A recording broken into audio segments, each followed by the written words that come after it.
get your lick back. If a nigga gon' do something, ain't no chit chat. Better stay up out the way, don't get your shit splat. Stop, let this shit slide and get your lick back. And get your lick back. Get your lick back. If a nigga gon' do something, ain't no chit chat.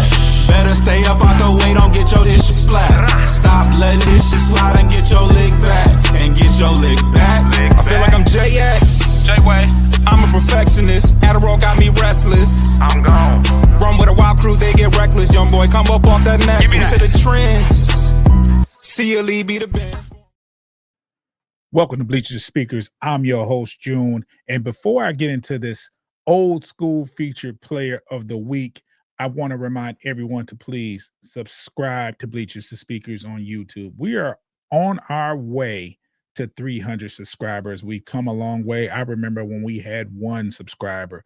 So we are on our way to 300. We're hoping that people that are listening that haven't subscribed will subscribe. And we're hoping that the subscribers that have subscribed, make sure that you're watching, make sure you're sharing and liking the content that me and B Foster are dropping on this channel. Shout out to my co-host, B Foster. That is my boy. This week's featured old school player of the week is on a Detroit Piston. 6'10", 240 pounds. And believe me, back then, in the 80s, this was a big guy. The athletes are much bigger in stature, but this guy then was an imposing stature there. We talk about none other than Rick Mahorn. And before you think, oh man, was he a good player, or is he one of those highlighted players? I'm going to say this: the stats don't tell his importance, and I'll get into that in a minute. But Rick was he's never a flashy scorer. Let's just say this. But he had a physical presence in the paint. Yeah, he rebounded well, and he played very good defense, and he was our enforcer. Back then, every team had one. They're not, if you want to put it in comparison as far as an enforcer, he was Isaiah Stewart back then on steroids. I don't think he was a hothead like that, but he definitely, nobody wanted to mess with Rick Mahorn on that basketball court outside of basketball. Let's put it like that. And he protected his players, and it got tough in the paint. He gave out some punishment if he played playoff basketball during the regular season as far as scoring in the paint. So this is the element that he brought to the table. I can talk about his stats, and they're not that impressive, but his presence was impressive. He got drafted in 1985. He was out of the University of Hampton, and for the Pistons, he never played. He was there for 4 seasons, and he never played any less than 74 games. I think that was his lowest total in 1988 season, the season that the Pistons actually won a championship. He played 74 games then. He never averaged that much. I think he averaged about, I want to say, 7 points a game, and then he averaged about 9 rebounds a game. But no, it wasn't even 9 rebounds. I want to say a modest 8, or close to 8. It wasn't a flashy free throw. He shot in the 60s as far as free throw percentage, but that's not what he was there for. He was the enforcer. He was a presence. He hustled every play. He played good defense, and he rebounded, and he protected Isaiah Thomas.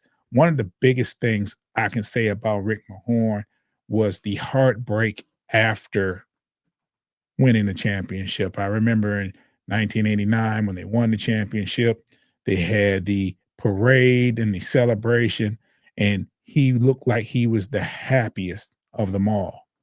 And after the celebration, a day or two later, he was traded. And that kind of broke my heart.